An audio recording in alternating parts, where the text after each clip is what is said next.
اگر ہماری توجہ اللہ کی رحمت کی طرف ہو جائے تو میرے نبی پاک نے فرمایا تو رب کے بارے میں جیسا گمان کرے گا اللہ بھی تیرے لیے ویسا ہی بن جائے گا. اللہ ویسا بن کے تجھے نوازے گا. اگر تیرا یہ ذہن بن جائے نا کہ جو اللہ مجھے دے گا وہ مجھے ہی دے گا تو اللہ تبارک و تعالیٰ سب سے بڑھ کر تجھے ہی عطا فرمائے گا. لیکن امید رب کرے اور امید رحمت کی، اس کے کرم کی، اس کی عطا کی. ہاں ایک پہلو ضرور سوچ کے رکھنا چاہیے اس موضوع پر. ساری دنیا نکما کہہ دے تو بیٹا ماں باپ کے نزدیک نکما نہیں ہوتا. باپ بیچارہ ایک غلطی بچہ کرتا ہے تو وہ جاتا ہے، دوسری کرتا ہے تو جاتا ہے، تیسری جگہ بھی اس کے حصے کی معافی مانگنے جاتا ہے، بڑا کچھ کرتا ہے. پھر ایک وقت آ ہی جاتا ہے کہ جب باپ مجبور ہو کے اخبار پہ اشتہار دیتا ہے کہ میں نے اسے آگ کر دیا ہے، اب میں اس کے سیاہ سفید کا مالک. کیا خیال ہے آپ کا؟ پہلی غلطی پہ ابا جی ایسے کر دیتے ہیں جی، دوسری پہ کرتے ہوں گے. کب کرتے ہیں؟ جب بولے جب حد ہو جاتی ہے. اور ایک دو اشتہار نہیں ہوتے. آپ سویرے اخبار کھولیں، اخبار کے اندر کے صفحات کا مطالعہ کریں تو شاید درجنوں اشتہار ہوتے ہیں آنکھ نامے کے. بھئی کس باپ کا دل کرتا ہے کہ وہ بیٹا جس کے لیے اس کی امید ہے کہ کل میرے بڑھاپے کا سہارا بنے گا وہ لکھ کے دے دے کہ میرا رشتہ ہی کوئی نہیں بیٹے کے ساتھ؟ کس کا دل کرتا ہے؟ اور پھر یہاں تک نہیں ہوتا بلکہ آپ قانون جاننے والے لوگوں سے کبھی پوچھیں، وہ آنکھ نامہ لوگ عدالتوں میں جمع کراتے ہیں، کہتے ہیں جی میں نے تو اخبار میں نکال دیا میرا اس کے ساتھ کوئی تعلق، اماں کہتی ہے میرا کوئی رشتہ نہیں. کیوں؟ کب ہوتا ہے ایسے؟ جب بچہ حد کر دے. جب بچہ ایک دو تین چار غلطیوں پہ ایسا، اللہ بھی بندے کو سزا دیتا ہے، لیکن کب؟ جب بندہ باز ہی نہ آئے بندہ توبہ کرے ہی نہ، رجوع ہی نہ کرے، سوچے نہ کہ مجھے اللہ کی بارگاہ میں جانا چاہیے. ہم لوگ اپنا ایک ذہن بنا کے زندگی گزارتے ہیں، ایک ذہن بنا کے، بلکہ لوگ گناہوں کے نام بدل بدل کے وقت گزارتے ہیں. ہم اپنے نفس کا بت بنا کے سارا وقت اسی کی پوجا پہ معاذ اللہ لگا دیتے ہیں. بس یہ ٹھیک ہے، یہ ٹھیک ہے اور یہ ٹھیک ہے، چوتھی بات صحیح کوئی نہیں. اسی کے اندر ہم الجھے رہتے ہیں میرے بھائی. رحمت الہی کا غلط تصور اپناتے ہیں. او میرے بھائی، کسی بندے کی مجبوری تو معاف ہوتی ہے، لیکن اگر کوئی جان بوجھ کے زیادتی کرے تو وہ معاف، اس کی معافی. جس بچے کو پتا ہو نا استاد کو کہ اس کے واقعی گھر میں فوتگی ہو گئی تھی، استاد اسے سزا نہیں دیتا. جس کا پتا ہو کہ واقعی یہ بیمار تھا تو استاد اسے کلاس میں کھڑا نہیں کرتا. جس کا پتا ہو کہ یہ زیادتی کر رہا ہے، جان بوجھ کے کر رہا ہے، استاد اسے ڈنڈوں سے مارتا ہے اور زیادہ مارتا ہے، کہتا ہے تو نالائق ہے، تو جان بوجھ کے کرتا ہے. میرے بھائی اللہ کی رحمت ہے، ہر ایک پہ برستی ہے، لیکن ایک بندہ کھڑا ہی ہو جائے رب کے مقابلے میں، وہ نہ نماز پڑھے، نہ مسجد آئے، نہ کوئی کام کرے، نہ وہ دین کی طرف توجہ کرے، نہ وہ کبھی اللہ سے استغفار کرے، نہ وہ کبھی جائز کام کی طرف توجہ کرے، ساری زندگی حرام کٹھا کرے، ناجائز کرے، تو اب تو نے حد کر دی. تیرے پاس غضب آیا نہیں بلکہ تو نے غضب کو آواز دی ہے. تو نے اللہ کے غضب کو، بولیے اللہ کے غضب کو، غضب ہونا اور ہوتا ہے اور غضب کو آواز دینا، بولیے غضب کو آواز دینا، ان میں فرق ہے میرے بھائی، یاد رکھیں. ہم آواز دیتے ہیں غضب کو، غضب ہوتا نہیں. دیکھیں نبی کریم صلی اللہ علیہ وسلم، اور یہ حدیث آپ نے یاد رکھنی ہے، یہ یاد رکھنی ہے. نبی پاک صلی اللہ علیہ وسلم نے نا بہت کم لوگوں کو بیوقوف کہا ہے. ہمارے زمانے میں تو عام لفظ ہے نا بیوقوف کہنا. اللہ کے رسول صلی اللہ علیہ وسلم نے بہت کم لوگوں کو بیوقوف کہا. مسند امام احمد بن حنبل کی حدیث ہے، نبی کریم علیہ الصلوۃ والسلام نے فرمایا وہ احمق ہے، وہ بیوقوف ہے. نبی پاک فرما رہے ہیں. اور میں نے کہا کم لوگوں کو حضور بیوقوف کہتے تھے. نبی کریم علیہ الصلوۃ والسلام نے فرمایا وہ بندہ بیوقوف ہے جو سارا دن اللہ کی نافرمانی کرتا ہے اور پھر بھی رب کی رحمت کی امید کرتا ہے، تو بیوقوف ہے. صبح سے شام تک لگا ہوا ہے، میں نے نہیں اللہ ماننی، میں نے نہیں تیری ماننی، معاذ اللہ میں نے نہیں ماننی. شام ہوتی ہے تو کہتا ہے اللہ بڑا مہربان ہے بخش دے گا. تو بیوقوف ہے، تو بیوقوف ہے. تو بتانا کیا مجبوری تھی نماز نہ پڑھنے کی؟ کس نے تجھے گن پوائنٹ پہ کہا تھا حرام کھانے کو؟ اور فلاں آدمی کی تو نے غیبت کی تو تیرا اس میں کیا فائدہ تھا؟ یہ جو تو نے صرف 10 بندوں کو ہنسانے کے لیے جھوٹا لطیفہ سنایا، اس میں تیرا کیا نفع تھا؟ تو صبح سے شام تک نافرمانی کرتا ہے، شام کو کہتا ہے اللہ کریم ہے معاف کر دے گا، اللہ مہربان ہے معاف کر دے گا. استاد مہربان ہوتا ہے کہ نہیں؟ فیل کیوں کرتا ہے امتحان میں؟ بولے استاد باپ ہوتا ہے نا، اس کا دل کرتا ہے شاگرد فیل ہو جائے، تو کیوں کرتا ہے؟ لیکن شاگرد نے زیادتی کی، اس نے پڑھا نہیں، اس نے میں نے کہا باپ آنکھ نامہ لکھواتا ہے، مجبور ہو کے لکھواتا ہے نا۔ او بھائی یاد، بڑی پیاری مثال ملا رومی لکھتے ہیں، کہتے ہیں میرے گاؤں کی ایک بی بی تھی، اس بی بی نے ایک بچڑا پالا ہوا تھا۔ دیہاتوں میں نا بوڑھی مائیں بچڑے کو پیڑا دیتی تھی اور نام بھی رکھ لیتی تھی، کسی نے مٹھو نام رکھا ہوتا تھا، کسی نے کوئی نام۔ کہتے ہیں ماں نے بچڑا رکھا ہوا تھا، اماں اس کو آواز دیتی تو بچڑا دوڑا آتا، اماں اس کو پیڑا کھلاتی، بچڑا بڑا پیارا تھا، جوان ہو گیا۔ اماں اس لیے بچڑا پال رہی تھی کہ جب بچڑا بڑا ہو جائے گا تو ہل کے اندر بچے اسے لگائیں گے، کھیتی میں ہل چلائیں گے۔ بچڑا بڑا ہو گیا، اماں کے بیٹے کہنے لگے اماں لا، تو نے بڑا کھلا پلا لیا، اس سے کوئی کام لیتے ہیں۔ ہل کے آگے لگایا تو کہنے لگا میں نے تو نہیں چلنا۔ اماں کے پاس آئے، کہنے لگے یہ نہیں چلتا۔ اماں کہنے لگی چلو ٹائم دو تھوڑا، سمجھ جائے گا۔ پھر موقع دیا، پھر آئے، کہا اماں اب تو ہم نے اس کے ناک میں نکیل بھی ڈال دی ہے، لیکن اب بھی یہ ہل میں چلنے کو تیار ہے۔ ملا رومی رحمت اللہ علیہ فرماتے ہیں پھر کہا اماں سے، اماں کہنے لگی چلو تھوڑا ٹائم اور دے دو، سیانا ہو جائے گا۔ تھوڑا ٹائم اور دیا، ڈنڈے بھی مارے، لیکن وہ سیانا ہونے کو تیار ہے۔ اب اماں کے پاس آئے تو اماں مجبور ہو گئی، دل نہیں کرتا تھا، کہنے لگی جاؤ پھر کسائی کے ہاتھ بیچ ڈالو۔ وہ گیا کسائی کے پاس، اسے کاٹا گیا، اس کی کھال اتاری گئی، اس کے چھوٹے چھوٹے پیس کر کے کھا گئے لوگ۔ وہ ماں رو رہی تھی، لوگوں نے اماں سے کہا تجھے تو بڑا پیارا تھا، تو نے کٹوا کو دیا۔ تو اماں کہنے لگی پیارا تو بڑا تھا پر مانتا نہیں تھا، پیارا بڑا تھا، کاش بات مانتا، مقصد پورا کرتا تو کبھی بھی کاٹا۔ بھائی رب کریم نہیں چاہتا بندہ دوزخ میں جلے، اللہ کی رحمت نہیں چاہتی جہنم میں جلے، پر بندہ مانتا ہی نہیں، یہ تیار ہی نہیں ہوتا۔ یہ سویا ہوا ہے سویرے، یہ وہ گپے لگا رہا ہے، عصر کے وقت چوراہے پہ کھڑا ہے، نماز پڑھنے نہیں آیا۔ اس نے ساری زندگی میں درجنوں لطیفے سیکھ لیے، ہزاروں کہانیاں سیکھ گیا، قرآن پاک پڑھنا نہیں سیکھا۔ اس نے زندگی کی ہر چالاکی سیکھ لی ہے، نہیں سیکھی تو اپنے رسول کی حدیث نہیں سیکھی، نہیں سیکھا تو دین کی ضروری باتوں کو نہیں سیکھا۔ اب رب کی رحمت تو نہیں چاہتی کہ بندہ جہنم میں جائے، وہ تو مہربان ہے، لیکن رب کریم کا قانون کا تقاضا یہ ہے کہ جو احکام پورے نہیں کرے گا اسے پھر دوزخ میں ڈالا جائے گا۔ تو ہمارے بزرگ فرمایا کرتے تھے اصل بات یہ ہے کہ اللہ نہیں مسلمان کو دوزخ میں ڈالنا چاہتا، مسلمان اپنی مرضی سے چھلانگے لگا رہا ہے، یہ خود چھلانگے لگاتا ہے، یہ باز نہیں آتا۔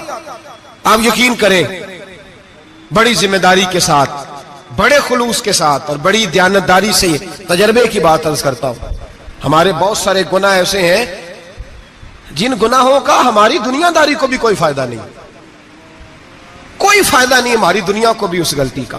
میری باتوں کی سمجھ آ رہی ہے آپ دوست؟ کچھ گناہ ایسے ہیں، ایک تو ہوتا ہے کہ دنیا کا کوئی فائدہ ہو، اس گناہ میں ہماری دنیا کا بھی کوئی فائدہ۔ جو آدمی جھوٹے لطیفے سناتا ہے، جھوٹ بولتا ہے، جھوٹ کوئی فائدہ نہیں اسے، لوگ 10 منٹ ہنستے ہیں اور باہر جا کہتے ہیں یار یہ تو کوئی غیر سنجیدہ آدمی ہے، وہ عقل ہی نہیں۔ کیا فائدہ کمایا اس نے، کیا نفع لیا اس نے؟ جو آدمی بڑھ بڑھ کے باتیں کرتا ہے، 2 4 5 10 آدمیوں کی غیبت کر جاتا ہے، لوگ کہتے ہیں یار بڑا چغل خور ہے، کیا کمایا اس نے زندگی میں؟ کچھ حاصل کر لیا اس نے؟ ہمارے بہت سارے گناہ میرے بھائی وہ ہیں جن کا ہماری دنیا کو بھی کوئی فائدہ نہیں، تو کیوں نہ ہم ان گناہوں کو چھوڑ دیں تاکہ ہمارے دین کو تو فائدہ ہو جائے، دین کو تو فائدہ ہو جائے۔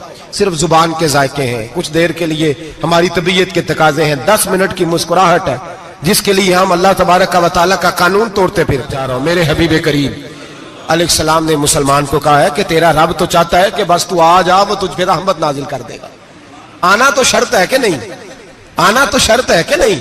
اچھا چلیں یہ بتائیں، جو آدمی 1 سے لے کر 31 تاریخ تک ڈیوٹی کرے اس کو تنخواہ لینے جانا پڑتا ہے کہ تنخواہ گھر آ جاتی ہے؟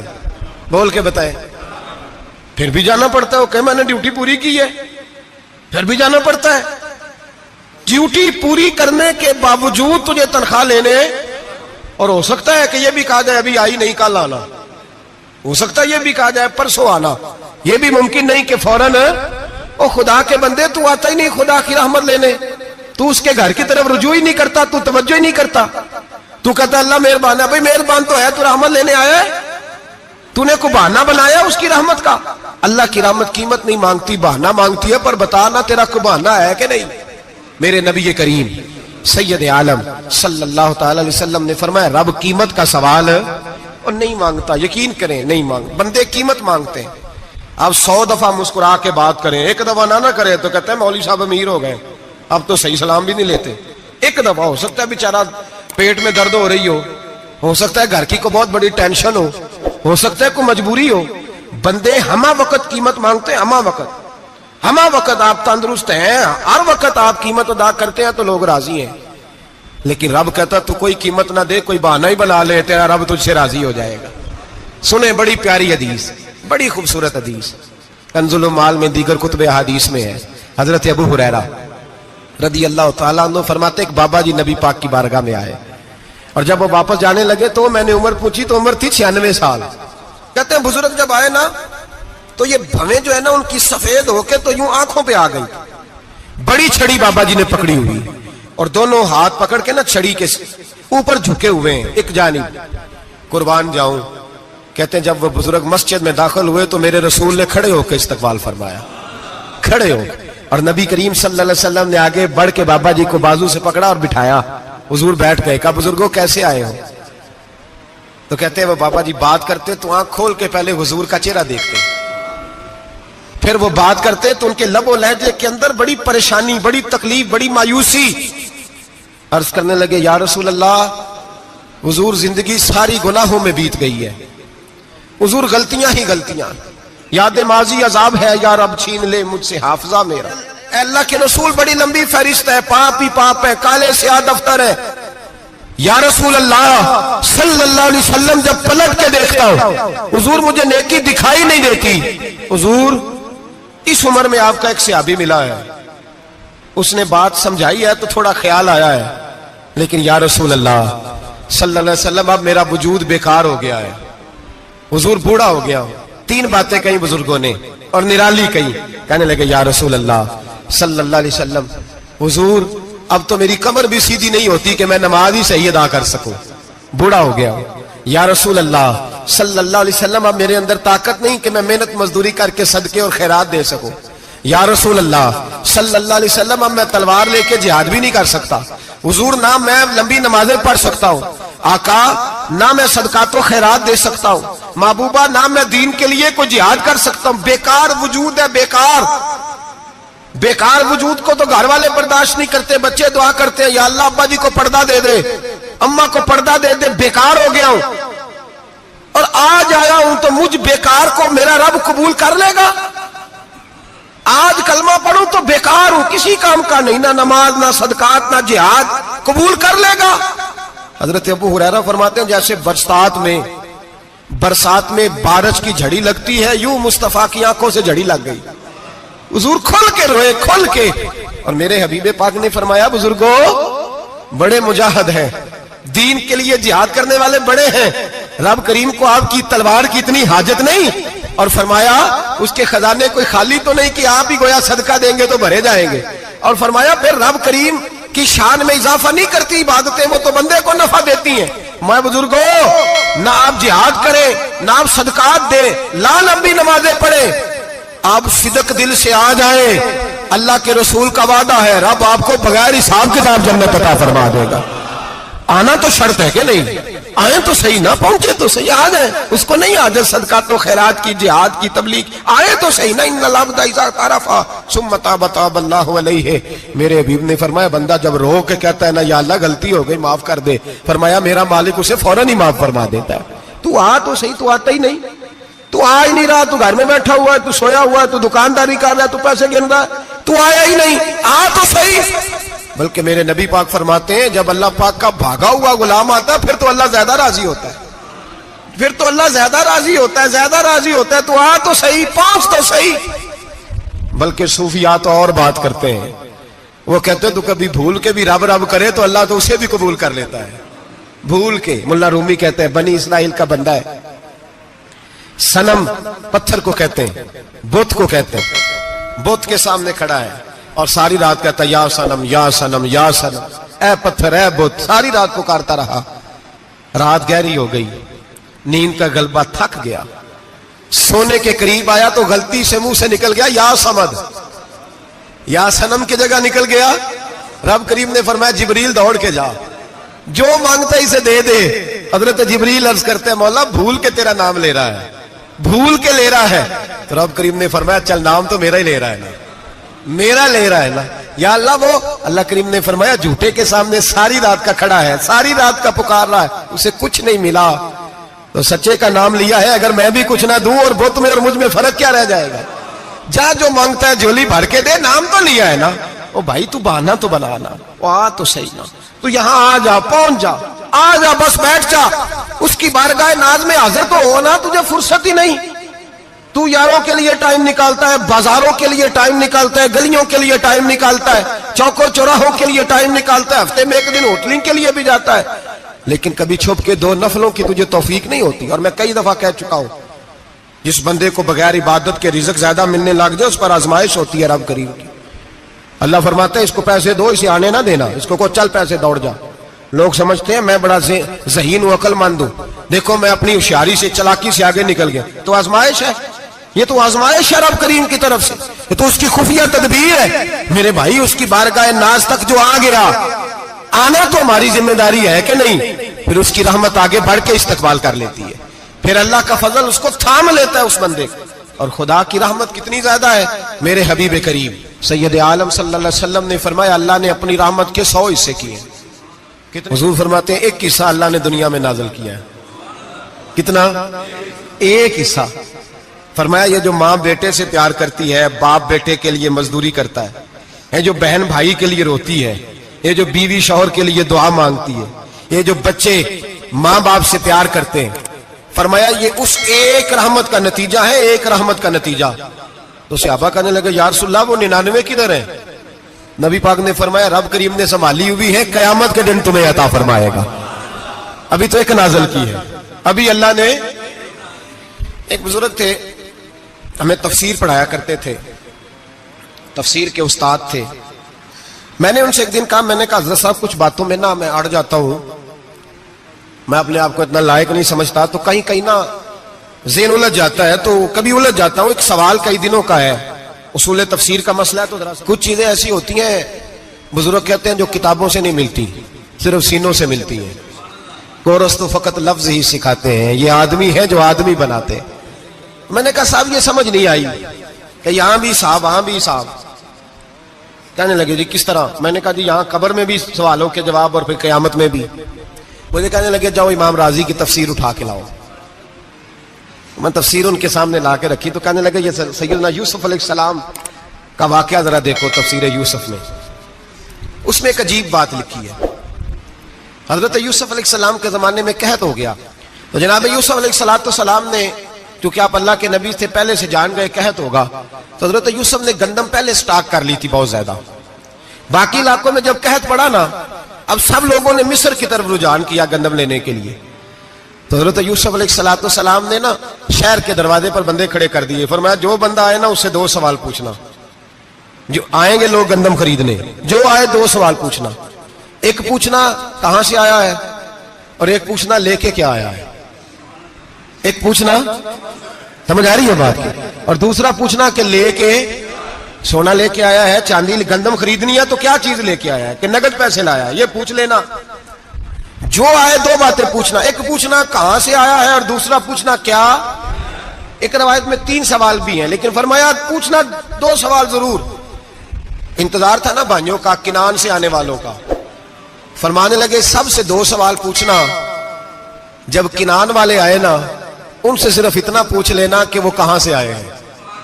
اگر پوچھے نا کنان سے آئے ہیں تو پھر یہ نہ پوچھنا کیا لے کے آئے ہیں, پھر میں جیب میں خود ٹٹول لوں گا وہ کیا لے کے آئے. باقیوں سے 2 سوال.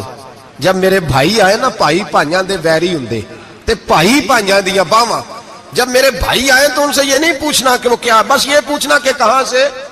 اتنی بات پوچھنا, باقی میں پوچھ لوں گا. آپ فرمانے لگے رب بھی فرشتوں سے کہتا ہے تم قبر میں نا میرے بندوں سے زیادہ سوال نہ کرنا, بس یہ پوچھ لینا مجھے مانتے ہیں, میرے نبی کو مانتے ہیں. قبر میں تم اتنے سوال پوچھ لینا, باقی لے کے کیا ہے وہ میں خود ہی پوچھ لوں گا. فرشتوں کے سامنے رب کریم اپنے بندے کو بے آبرو کرنا, بس تو یہ بتا دے اللہ رسول کو مانتا ہے کہ نہیں. باقی جو تیرا حساب کتاب ہے نا, اللہ فرماتے ہیں میں قیامت میں کر لوں گا, میں پوچھ لوں گا اس کا کیا علاج کرنا ہے. بس تم اتنا بتا دو مجھے مانتے ہو, میرے رسول کو میرے بھائی، میرے نبی کریم علیہ السلام فرماتے ہیں جو بندہ توبہ کرنے والا تھا، اللہ کی بارگاہ میں آنے والا تھا، بار بار توبہ کرتا تھا، احساس رہتا تھا، اسے احساس تھا، آیا کرتا تھا، پھر بھی غلطیاں ہو گئی، قیامت کے دن رب کریم اپنے فضل کی چادر اس پہ ڈالے گا، فضل کی چادر ڈالے گا، اور رب کریم اس سے پوچھے گا یہ گناہ کیا تھا؟ اور نبی پاک فرماتے ہیں اس نے بڑے بھی گناہ کیے، اللہ چھوٹے چھوٹے گناہوں کے بارے میں پوچھے گا، یہ غلطی کی تھی، یہ گناہ، بندہ ڈر رہا ہے، وہ کہہ رہا ہے پتہ نہیں سزا کیا ملے گی، کیونکہ دنیا میں بھی ڈرتا رہا، یہاں بھی ڈر رہا ہے، شرط یہ ہے کہ احساس والا ہو، آتا رہو، پھر بھی غلطیاں ہو گئی، خیال کرتا تھا، محنت کرتا تھا، نیک ہونے کی جدوجہد کرتا تھا، کوتاہیاں رہ گئی، یہ گناہ کیا تھا یا اللہ بھول گیا تھا، یہ گناہ کیا اللہ مجھ سے غلطی ہو گئی، یہاں بھی کیا تھا یا اللہ غلطی ہو گئی، نبی پاک صلی اللہ علیہ وسلم فرماتے ہیں چھوٹے چھوٹے گناہ اللہ دکھا رہا ہے اور اس سے کہہ رہا ہے یہ کیا تھا، مانتا جا رہا ہے، رب کریم فرماتا ہے پتہ ہے میں تیرے ساتھ کیا کرنے والا ہوں، ٹانگیں کانپ گئی، یا اللہ پتہ نہیں، فرمایا میں تجھے ان گناہوں کے بدلے نیکیاں دینے لگا ہوں، ان گناہوں کے بدلے نیکیاں، نبی پاک فرماتا ہے فٹافٹ ہی بول پڑا، کہنے لگا یا اللہ میں نے تو بڑے بڑے گناہ بھی کیے، اگر تو نے گناہوں کے بدلے نیکیاں دے دیا تو میرے تو بڑے بڑے پاپ بھی ہیں، وہ دوسرے کدھر ہیں؟ میرے حبیب کریم علیہ الصلوۃ والسلام فرماتے ہیں رب مسکرائے گا جو رب کی شان کے لائق ہے، اللہ فرمائے گا تیرے دل میں احساس تھا، تو آیا کرتا تھا، تو توبہ کرتا تھا، تو میری بارگاہ ناز میں آتا تھا، پتہ تیرے اوپر چادر کیوں ڈالی ہے؟ یا اللہ نہیں، فرمایا میں تجھے اپنی رحمت کی چادر میں چھپا کے جنت میں داخل کرنا چاہتا ہوں، میرے بھائی تو آ تو صحیح، تو پہنچ تو صحیح، خدا را یہ جو جتنی دنیا داری ہے نا، یہ تو آپ ہر وقت کریں گے تو راضی ہوں گے لوگ، ہر وقت، اور یہ جو ہم نے پلاننگ کی ہوئی ہے نا کہ میں فلانا کام کر کے سیانا ہو جاؤں گا، تو اتنی مہلت نہیں دی اللہ پاک نے، وہ کہتا فوراً آ، اپنی منصوبہ بندی بدلیں، رحمت الہی کی جانب توجہ کریں، اپنا ذہن رب کریم کے بارے میں کرم والا بنائیں، اور یہ ارادہ کریں کہ میں اس کی بارگاہ میں آؤں گا تو وہ مجھے عطا کرے گا، اپنے بازو پہ بھروسہ نہ کریں، اپنی عقل پہ بھروسہ نہ کریں، بھروسہ جب بھی کریں خدا کی رحمت پہ کریں، اس کے فضل پہ کریں، اس کے کرم پہ کریں، اور ذہن بنائیں کہ اللہ معاف کرنے والا ہے، ہمارے ذمہ یہ ہے کہ ہم اپنے گناہوں کا احساس پیدا کریں، ہماری ذمہ داری یہ ہے کہ ہم توبہ سچی اور کھری کریں، ہماری ڈیوٹی یہ ہے کہ ہم اللہ کی بارگاہ میں صحیح معنوں میں حاضری دیں، ہم توبہ بھی جھوٹی کرتے ہیں، بلکہ اگر میں کہوں کہ مذاق کرتے ہیں، شب برات آنے والی ہے نا، کس دن ہے؟ جمعرات کو شب برات آئے گی، کچھ لوگ تو خیر ویسے ڈٹ جاتے ہیں، کہتے ہیں ہم نہیں مانتے، وہ پکے لگے ہوئے ہیں، وہ کہتے ہیں نہیں عبادت نہیں کرنی چاہیے، میں نے کہا یار بس کرو، چھوڑ دو، اب اللہ کی عبادت کرنے کے لیے بھی تم سے سند لینی پڑے گی کہ مولوی صاحب اجازت دے نفل پڑھ لیں، اجازت لینی پڑے گی، اور بندے بڑے سمجھدار ہیں، وہ کوئی سیاسی بندہ دوسری پارٹی کا آ جائے تو اسے مطمئن کر لیتے ہیں، کچھ بسرا دوسری جماعت کا مسئلہ پوچھ لے کہتے ہیں مولوی صاحب پوچھ کے دساں گا، یہ موٹی سی بات ہے، شب رات کو کیا ہوتا ہے؟ عبادت، کیا ہوتا ہے؟ بول کے بتائیں، یہی ہوتا ہے نا، تو اس کے لیے سرٹیفکیٹ کی ضرورت ہے جی، والذین یبیتون لربہم سجدا وقیاما، اللہ فرماتے ہیں میرے بندے ساری رات گزار دیتے ہیں یا قیام کرتے ہوئے یا سجدہ کرتے ہوئے، اس کے لیے سرٹیفکیٹ کی ضرورت ہے، بڑی جلدی مسئلہ پوچھنے آ جاتے ہیں لوگ، ہاں ایک وہ ہے جو مانتے ہی نہیں سرے سے، ایک وہ ہے جو بڑا عجیب مانتے ہیں، وہ کہتے ہیں شب رات ہے، چھوٹا گوشت ہی نہیں مل رہا دکان سے، بھئی شب رات گوشت کھانے کا دن ہے، حلوہ کھانے کا دن ہے شب برات، موج کرنے کا دیہڑا آ گیا شب برات، شب رات آئی ہے، پہلے کلو گوشت آتا تھا، 2 کلو لے لو، یہ کون سا طریقہ ہے شب برات منانے کا؟ اور پھر شب برات منائی جائے گی، معراج شریف سے پٹاخے چل رہے ہیں روز شام کو، چلتے ہیں نا؟ نہیں، میں کہ مینوں غلطی لگتی تسی بولے نہیں نا، چلتے ہیں پٹاخے، کون بیچتا ہے پٹاخے؟ ہندو، سکھ، یہودی، چلاتا کون ہے؟ کس نے کہا چلانے کو؟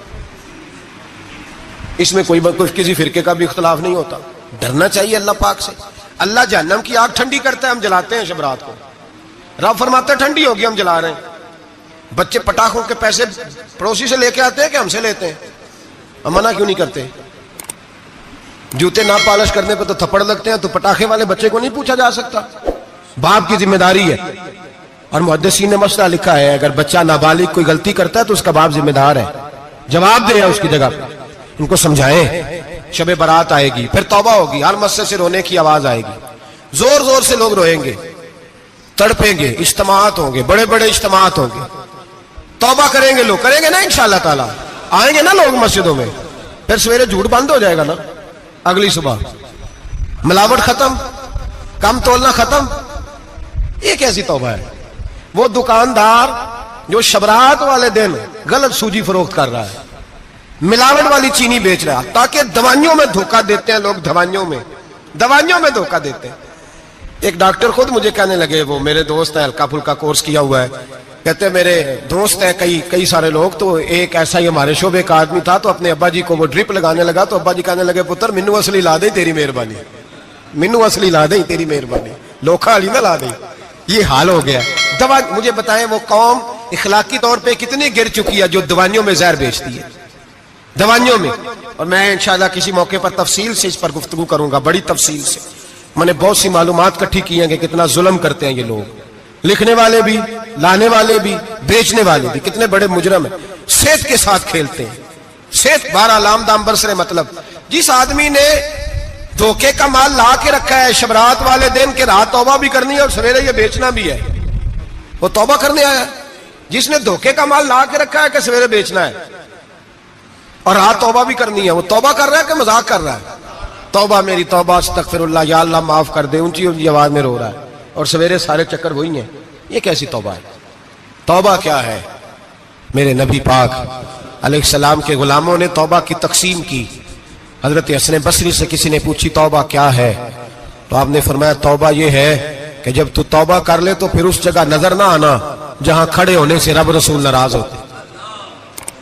اور فرمایا توبہ یہ ہے کہ جب تو نے توبہ کر لی پھر وہاں سے غیر حاضر نہ ہونا جہاں حاضری کا تجھے اللہ رسول حکم دیتے ہیں. یہ تیری توبہ ہے. اور اگر تو ایسا نہیں کرتا پھر تو نے توبہ نہیں کی، پھر تو نے مذاق کیا. میرے بھائی رحمت الہی آواز دیتی ہے کی طرف رجوع کریں، دوڑے اور رحمت کی امید رکھ کے آئیں. یہ سمجھ لیں کہ اللہ پاک، میں ایک بات اکثر کرتا ہوں، نبوت کا دروازہ بند ہوا ہے. داتا گنج بخش علی اجویری نے کہیں نہیں لکھا تھا کہ میرے بعد علی بن عثمان اجویری دوسرا نہیں آ سکتا. حضرت مجدد صاحب کہیں نہیں لکھ کے گئے کہ دوسرا مجدد الفسانی پیدا نہیں ہوگا. حضرت بہاءالحق نقشبند بخاری نے کہیں نہیں کہا کہ میرے جیسا ولی نہیں ہو سکتا. بزرگوں نے کبھی نہیں کہا. تو جدوجہد تو کر. اقبال کہتے ہیں آج بھی ہو اگر ابراہیم کا ایمان پیدا، آگ کر سکتی ہے انداز گلستان پیدا. تو پروگرام تو بنا، آگے کی طرف تو سفر کر. میرے نبی کریم سید عالم صلی اللہ علیہ وسلم نے فرمایا تیرے آ جانے سے تیرا رب راضی ہو جاتا ہے. جب تو آتا ہے تو تیرا اللہ راضی ہو جاتا ہے. یہ جو ہماری مشکلات ہوتی ہے نا، جن میں ہم الجھے ہوتے ہیں، وہ جو ہمیں جادو ہو جاتا ہے، تویز کر دیتے ہیں ہمارے قریبی رشتہ دار، وہ تویز نہیں ہوتے، وہ ہمارے اعمال کی سزا ہوتی ہے، ہمارے اعمال کی سزا ہوتی ہے. ہم وہ ڈھونڈتے پھرتے ہیں کہ بابا مل جائے پھونک مارے صحیح کر دیں، حالانکہ وہ ہمارے اعمال کی سزا ہے. ہمیں اپنی تربیت کرنی چاہیے ہمیں. اور ویسے بھی دم درود تویز دھاگا میں اکثر کہا کرتا ہوں، میں کہتا ہوں میں نے کسی کتاب میں نہیں پڑھا کہ کوئی بندہ نبی پاک سے یمن سے دم کرانے آیا ہو کہ میں حضور سے دم کرانے جا رہا ہوں، مصر سے آیا ہو دم کرانے، شام سے دم کرانے آیا ہو. میرے نبی پاک کے پاس جو بھی آیا کرتا تھا نبی پاک کا دین سیکھنے آیا کرتا تھا. دم درود تو ایک ضمنی چیز ہے، ذلی چیز ہے، ہو گیا تو ٹھیک ہے، ورنہ اللہ پاک اگر بیماری میں راضی ہے تو نبی پاک نے خود بیماری کو سینے سے نہیں لگا کے رکھا. خود اللہ کے محبوب سید عالم صلی اللہ علیہ وسلم کا وصال بیماری کے ساتھ ہوا. تو بیماری تو مریدنی ہے میرے نبی پاک کی، وہ تو کنیز ہے حضور کے گھر کی. عام دام برسر مطلب کھری توبہ، سچی توبہ. اور کس طرح کی توبہ؟ میرے نبی کریم علیہ الصلوۃ والسلام نے ایک دن صحابہ سے پوچھا ایک بات تو بتاؤ، بخاری مسلم کی حدیث ہے، یا رسول اللہ پوچھئے. نبی پاک صلی اللہ علیہ وسلم نے فرمایا اگر کوئی آدمی صحرا میں سفر کر رہا ہو، بہت بڑا صحرا ہو، اونٹ پر اس کا سفر ہو اور اس نے اونٹ پر کھانے پینے کا سامان باندھا ہو، پیسے بھی رکھے ہو، پانی بھی رکھا ہو، تھک گیا سفر کرتا کرتا، درخت کی ایک ٹہنی کے ساتھ اونٹ کی نکیل باندھی اور درخت کے نیچے لیٹ گیا آرام کرنے کے لیے. اللہ کے حبیب فرماتے ہیں اچانک اس کی آنکھ لگ گئی. جب جاگا تو اس نے دیکھا کہ اونٹ تو غائب ہو گیا ہے. اب نہ کھانا ہے، نہ پانی ہے، نہ پیسے ہیں، اور صحرا بڑا لمبا ہے، پیدل سفر بھی نہیں کر سکتا. تھوڑا سا ڈھونڈا، پھر موت کا انتظار کرنے لگا. سوچنے لگا موت آئے گی، اب مر جاؤں گا. اللہ کے محبوب فرماتے ہیں تھوڑی دیر گزری، جب بالکل مایوس ہو گیا تھا تو اچانک نظر پڑی تو اونٹ اس کا سامنے کھڑا تھا. نبی پاک صحابہ سے پوچھتے ہیں بتاؤ، اس کی کل کائنات اجڑ گئی تھی، رات ضائع ہو گئی تھی، ہر شے لٹ گئی تھی، دوبارہ اسے مل گئی ہے، بتاؤ اسے کتنی خوشی ہوگی. صحابہ کہنے لگے یا رسول اللہ نہیں، زندگی مل گئی اس بندے کو، وہ ساری دنیا سے زیادہ راضی ہے تو میرے کریم رسول صلی اللہ علیہ وسلم نے فرمایا رب کریم کا نافرمان بندہ جب اس کی بارگاہ میں آ کے توبہ کرتا ہے تو اللہ اس سے بھی زیادہ راضی ہو جاتا ہے. نافرمان جب آ کے کہتا ہے یا اللہ معاف کر دے آئندہ نہیں کرتا, میں اللہ تو راضی ہو جاتا ہے. اور حبیب پاک علیہ السلام فرماتے ہیں وہ اتنا کریم ہے, جب بندہ اپنے رب سے صلح کر لیتا ہے, توبہ کر لیتا ہے, تو اللہ زمین کو کہتا ہے تو بھول جا میرے بندے نے گناہ کیا ہی نہیں. آسمان سے کہتا ہے تو بھول جا میرے بندے نے گناہ کیا ہی نہیں. پھر رب کریم فرشتوں سے فرماتا ہے کہ مٹا دو جو تم نے لکھا تھا, میں نے اپنے بندے کے ساتھ صلح کر لیا. شب برات کو آئیں گے مسجد میں انشاءاللہ. کتنے بجے؟ نہیں جو سوچیا ہی نہیں ہے اس پاس سے تھے. عصر کے وقت مسجد آئیں شب رات. کتنے بجے جی؟ عصر کے وقت آئیں, غسل کریں, مسجد آئیں, عصر کے بعد درود شریف پڑھیں اور مغرب سے لے کر فجر تک عبادت کریں. مغرب میں شام شروع ہو جاتی ہے. ایک رات جاگ کے دیکھیں, جاگنا پڑتا ہے. مریض ہو جائے تب بھی جاگنا پڑتا ہے, دکھ لگ جائے تب بھی وہ جگا لیتا ہے. بڑے بڑے جاگتے ہیں, بڑے بڑے جاگ لیتے ہیں, وہ جگا لیتا ہے. تندرستی بھی, صحت بھی, دولت بھی, اے سی بھی, پلنگ بھی بڑا اچھا, لیکن اگر وہ نیند نہ دینا چاہے تو بندہ ساری رات ہی تڑپ کے جاگتا ہے, تڑپ کے. اور بھوکا اتنا, روٹی کا بھوکا اتنا پریشان نہیں ہوتا جتنا نیند کا بھوکا پریشان ہوتا ہے. الجھ جاتا ہے انسان, وہ جگا لیتا ہے قبل اس کے کہ وہ خود جگائے, خود بخود جاگ جائے. مغرب سے لے کر فجر تک نماز پڑھیں, ذکر کریں, درود پاک پڑھیں, محفل میں شرکت کریں. میرے رسول کریم علیہ الصلوۃ والسلام کی پیاری زوجہ ام المومنین سیدنا عائشہ صدیقہ رضی اللہ تعالیٰ عنہ کہتی ہیں حضور رمضان کے علاوہ سب سے زیادہ روزے شعبان میں رکھتے تھے, گویا پریکٹس ہوتی تھی رمضان کی. میں نے عرض کیا یا رسول اللہ صلی اللہ علیہ وسلم اتنے روزے کیوں رکھتے ہیں, ابھی رمضان تو آگے ہے.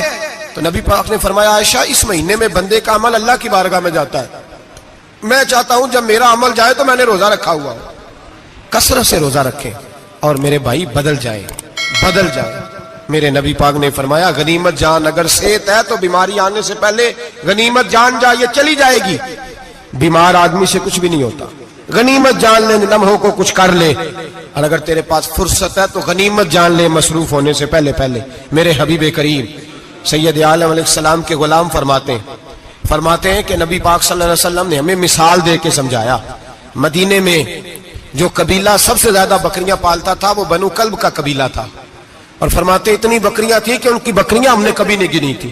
نبی پاک علیہ السلام نے فرمایا جب شعبان کی 15ویں رات آتی ہے, یہ ترمذی کا لفظ ہے, فرمایا جب شعبان کی 15ویں رات آتی ہے تو بنو کلب کے قبیلے کی بکریوں کے بالوں کی تعداد کے مطابق اللہ میری امت کے افراد کی بخشش فرما دیتا ہے.